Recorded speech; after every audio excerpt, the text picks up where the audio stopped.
Ang kasaysayan may usa ka talaan sa mga yugto nga bililhon.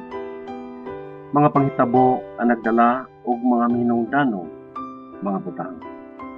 Mga tipaka sa kagahapon nga naghubit og mga kinabuhi aron nga kini dugtungon, tibuk-on ug kambalayon ug ilhon nga usa na katipik sa mga laray sa kasaysayan.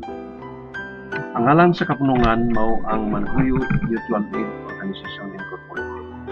Naumol pinaagi sa lamdag sa malaang espiritu na nagiusa sa usa ka tumong nga mao ang pagtinabangay sa usa ka nagbangutang banay didto sa panahon sa kasakit ug kasug-anan. Kining maong pundok o grupo galarawan sa usa ka mithi sa panagiusa pagkakristohanon ubos sa minitong landong sa nasudnong demokrasya. Ang buhatan sa kapunungan naa nahimutang sa Lupak, Barangay San Jose, Magpuyod, Negros, 30. Ang termino niini mulungtad ngadto sa 50 ka tuig gikan sa pagrehistro. Date registered January 4, 1994 to January 4, 2044 in the year of our Lord. Kini maong kapunungan na umol ug namugna niadtong tuig 1982 bulan sa Hunyo ubos sa maputi nga pagtuon ug mga pagpailo. Ang pagtukod og usa ka pundok o kapunungan may usa ka maputi ug malisod nga lakang sanglit dinhi nakataya ang mga hiyas sa usa ka tawo. Gikinahanglan nga ikaw mapailubon sa mga intriga ug sa mga pagsulay. Gikinahanglan nga ikaw lig-on ug mainampingon sa tanan nga desisyon. Misyon tuntungo sa kapunungan. Mao ang pagtabang na mahaw-as sa kalisod ang nagbangutang banay pinaagi sa pag-amutay sa hinugpong salapi. Misyon tuntungo sa panglantaw sa kapunungan. Dili lamang nga mahaw-as ang kabug-at nga gitiman sa mga nagbangutang banay, kundili mapaabot ngadto sa mga haligi sa kagamhanan ug bisan pang pundok sa katilingban ngadto diha-diay sa panagiusa ug pagsinabtanay. Dunay kusog ug masayon lamang sa panayon ang usa ka butang, mabugat man o bisan manisod ang dalan. Dugang usab niini tuyo nga mapaambit ngadto sa ubang barangay o lungsod nga ang mga testimonyo sa kapunungan mao'y sukaranan ug igong kapanaminan ngadto sa mga kaliwatan. Niadtong tuig 1982, Hunyo 25, ang kasaysayan sa kapunungan na umong ug nagsugod sa 85 lamang kabubong sa Sitio Lupak, Barangay San Jose, Lungsod.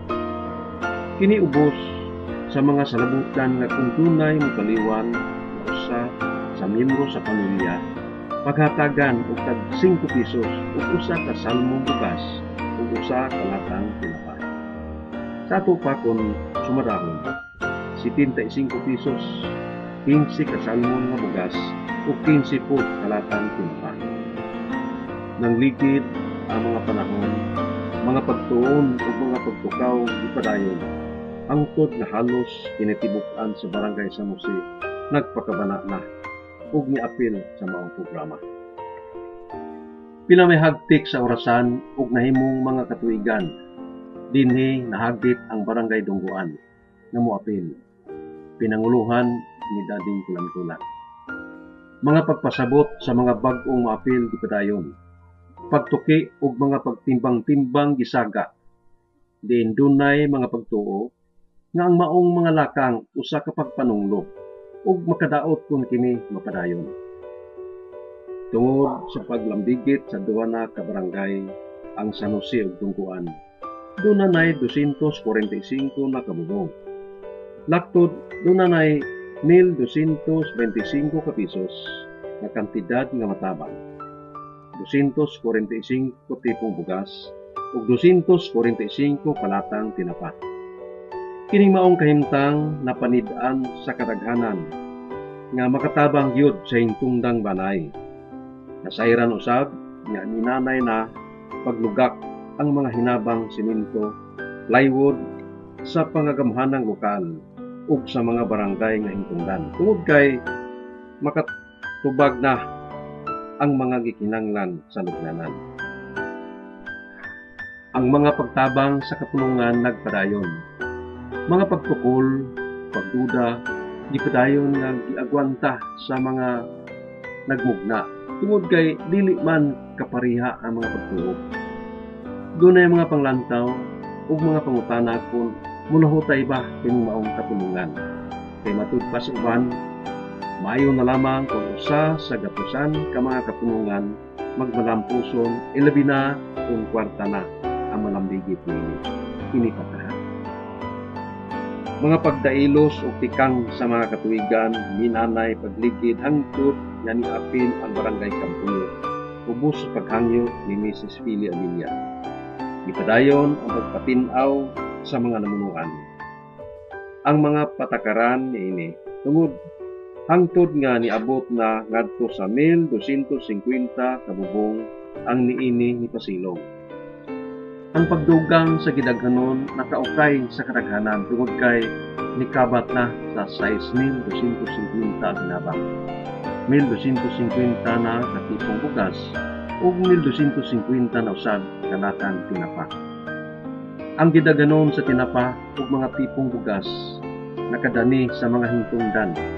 Kikinahanglan na niini ang igong pagtuon hangtod mapaangay ang maong gidaghanon. Dinhi gimugna ang komitiba sa pagtuon nga mahan-ay ang mga pamaagi sa tabang. Ug kini naabot nga walaon ang tinapa ug tag 10 pesos na lamang ang tabang sa matag gubong kung dunay mokaliwan ug 2 pesos ang bulan. Ang maong lakang nakapadugang ug kalig-on sa kapunungan tungod kay nakuha-kuan ang kantidad nga ilang pasan. Dinhi sama sa liti sa utong tutok ni siak ug nisulbong ang gusto nang mudimdim sa katamis sa dugos niini. Apan bisan pa niini, duna paggihapoy silingan nga nagpabiling matiga sa katarungan nga pagpanungno sa gihapon ang naa sa ilang isipan. Usa niya nakadlaw, muduaw kaniya si kamatayon, ug dinhi nalimatmatan na sayop di ay ang iyang panglantaw kay bisan sa pagpaangay sa iyang lubnganan, kini nagtingit man sa kaliskanan. Iyabol ang mga katuigan, ug dinhi midaghan ang gustong silong.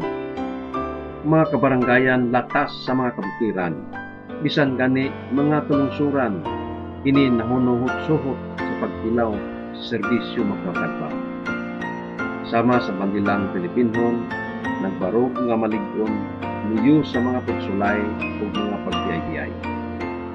Ang kasayon sa pundo nga makuha, ang pagkabarato sa balayranan, lakip na ang pagpamilot, ang serbisyo ngo'y pagsukod, ang tudgani sa kagabuon.